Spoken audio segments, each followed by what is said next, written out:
సుదీర్ఘ రాజకీయ అనుభవం కలిగిన ఉమ్మడి ఆంధ్రప్రదేశ్లో ఒక మంచి ప్రజాదరణ కలిగినటువంటి ప్రజానాయకుడిగా వెలుగొందుతున్న గౌరవనీయులు ఎర్రబెల్లి దయాకర్ రావు మాజీ మంత్రి గారి మీద నిన్నటి రోజునాడు కాంగ్రెస్ పార్టీ నాయకత్వము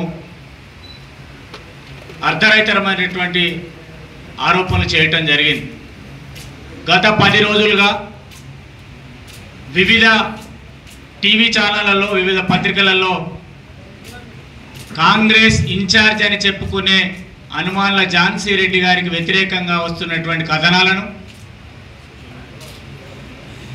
ప్రచురించినటువంటి పత్రికలలో ప్రచారం చేసినటువంటి టీవీలల్లో యాజమాన్యాలకు లీగల్ నోటీస్ పంపింది. వాస్తవ పరిస్థితులు ఏమిటి? పాలకుర్తి నియోజకవర్గంలో గడిచిన అసెంబ్లీ ఎన్నికలలో గెలిచినటువంటి యశస్విని పరిపాలన ఏ విధంగా ఉంది అని ప్రజలు ప్రశ్నిస్తున్నారు. ఈ క్రమంలో గత 40 సంవత్సరాలుగా పాలకుర్తి నియోజకవర్గంలో అనేక మంది లీడర్లు వచ్చినా పోయినా నికారైనటువంటి కాంగ్రెస్ కార్యకర్తలు జెండా పట్టుకొని పనిచేశారు. ఎన్నికల ముందు మీరు పశువులను కొన్నట్టు అంగట్లో పశువులను కొన్నట్టు నాయకులను కొనుక్కున్నారు అమెరికా డబ్బులు తెచ్చి. ఆ నాయకుల మధ్య సమన్వయం లేక మీరు గెలిచిన తర్వాత పాలించటం చాతగాక అభద్రత భావంతో జీవిస్తున్న మీరు మీ పరిపాలన వైఫల్యాలను గమనించినటువంటి పత్రికా మిత్రులు, టీవీ మిత్రులు, జర్నలిస్ట్ మిత్రులు, ఇండిపెండెంట్ జర్నలిస్ట్ మిత్రులు మీకు మీ వాస్తవ పరిస్థితిని టీవీలలో పేపర్లలో ప్రచారం చేయడం మొదలుపెట్టారు. అది జీర్ణించుకోలేని మీరు మొట్టమొదట మిత్రులు జర్నలిస్ట్ రాజ్ కుమార్ మీద కేసు పెట్టి జైలుకు పంపించావు. ఆ తర్వాత ఉపేందర్ అనే మిత్రుని వాళ్ళ కుటుంబ తగాదాలను పెట్టి ఆయన కూడా అటాక్ చేయడానికి ప్రయత్నం చేశావు. నీకోసం బిగ్ టీవీ అసెంబ్లీ ఎన్నికల ముందు 2 కెమెరామెన్లు 2 రిపోర్టర్లు ఉండి నేను జేజమ్మలా పొగిడినటువంటి బిగ్ టీవీ కూడా లీగల్ నోటీస్ పంపించినావు. ఏం రాచరిక పాలన నడుస్తోంది పాలకుర్తి నియోజకవర్గంలో? మీ తప్పులను ఎండగట్టినందుకు, మీ పరిపాలన చాతగాని తనాన్ని ప్రజలకు చూపెట్టినందుకు పత్రికా విలేకరులను, మీడియా మిత్రులను, ఇండిపెండెంట్ జర్నలిస్టులను, యూట్యూబర్లను, సోషల్ మీడియా మిత్రులను, ఇండిపెండెంట్ యాక్టివిస్టుల్ని మీరు ఇబ్బందులు పెడుతున్నారు. అందులో భాగంగానే గిరిజన మిత్రుడు శ్రీనివాస్ నీ పోలీస్ స్టేషన్ ముందు పెట్రోల్ పోసుకుంటే బగబగబగ మంటలు ఇప్పటికీ కళ్ళలా మెదులుతున్నాయి. ఇది వాస్తవం కాదా? ఇది ప్రచారం చేయలేదా పత్రికా మిత్రులు? ఇది తప్పు. మా దగ్గర ఉన్న సన్నూరు ఎక్స్ రోడ్లో సురేష్ అనే పిల్లగాన్ని సోషల్ మీడియాలో మీకు వ్యతిరేకంగా పోస్ట్ పెట్టిందని పోలీస్ స్టేషన్లో నిర్బంధించి కొట్టించి వారిని ఆ సోదరుణ్ణి తెల్లారి మళ్ళీ మీరు ప్రలోభాలకు గురి చేసి చేర్చుకుంటే నిన్నగాక మొన్న రిజైన్ చేసిండు. ఇది వాస్తవం కాదా? భారత పౌరసత్వం లేని మీరు ఇప్పటికీ విజిటింగ్ వీసా మీద ఈ దేశంలో జీవిస్తున్నారు. ఇది తప్పా రైటా? నిన్నగాక మొన్న నీ కోడలు ఎమ్మెల్యే యశస్విని గారు మళ్ళీ అమెరికా పోయింది. ఎందుకు?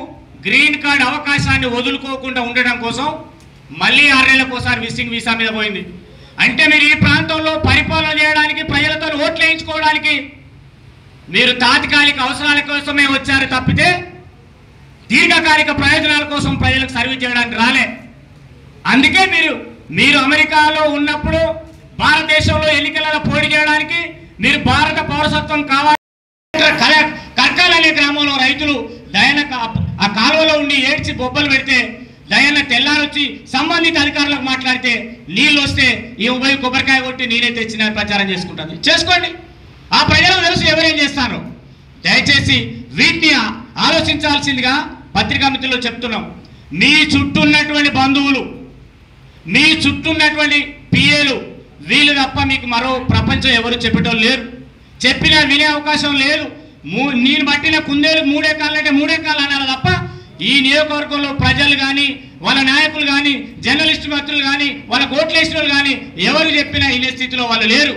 కనుక మీ వైఫల్యాలను ఎండగడుతున్నటువంటి జర్నలిస్టు మిత్రులను, మీ బలహీనతలని బయటకు తీస్తున్నటువంటి జర్నలిస్టు మిత్రులను, మీ పాలన చాతగాదని చెప్తున్నటువంటి ప్రజల్ని, యూట్యూబర్లని మీరు ప్రత్యక్షంగా పరోక్షంగా బెదిరింపులకు గురి చేస్తూ దాడి చేయాలని చూస్తూ కేసులలో పెట్టాలని చూస్తూ అనేక రకాలుగా ఇబ్బంది పెడుతున్నారు. దీన్ని భారత రాష్ట్ర సమితి పాలకుర్తి నియోజకవర్గం తీవ్రంగా ఖండిస్తున్నాం. అట్లనే తొర్రూరు లాంటి ప్రాంతంలో, పెదవంగ లాంటి ప్రాంతంలో అనేక కొత్తగా ఏర్పడ్డ మండలం ఉన్నది. ప్రభుత్వ కార్యాలయాలు అర్బన్ మున్సిపాలిటీలో తొర్రూరులో ఒక 100 బెడెడ్ హాస్పిటల్ ఇస్తే తొర్రూరుకు 5 కిలోమీటర్ల దూరంలో అడవిలో కడతా ఉంది. హాస్పిటల్ అడవిలో ఉండాలన్నా ప్రజల మధ్యలో ఉండాలన్నా?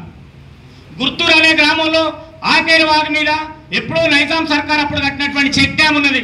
దాని కింద చెక్ డ్యామ్ బ్రిడ్జి 2 మంది చేసి సుమారుగా 10 కోట్లతో పైచిలుకున్నది. దాన్ని ఇప్పటి వరకు తీయలే. ఈ నియోజకవర్గంలో కమ్యూనిటీ హాల్స్ కానీ, కుల సంఘాలకు సంబంధించిన బిల్డింగులు కానీ, మహిళా సంఘాలకు సంబంధించిన బిల్డింగులు కానీ, అంబేద్కర్ సంఘాలకు సంబంధించిన బిల్డింగులు కానీ, యాదవ సంఘాలకు సంబంధించిన అనేక కుల సంఘాల బిల్డింగులు ఇస్తే మొత్తం మీరు బంద్ చేశారు, అన్ని రద్దు చేశారు. అసలు దయాకర్రావు గారు రాకముందు ఎన్ని మంజూరైనాయి, ఎన్ని కాలేదు, ఎన్ని మొదలు పెట్టారు, ఎన్ని పెట్టలేదు.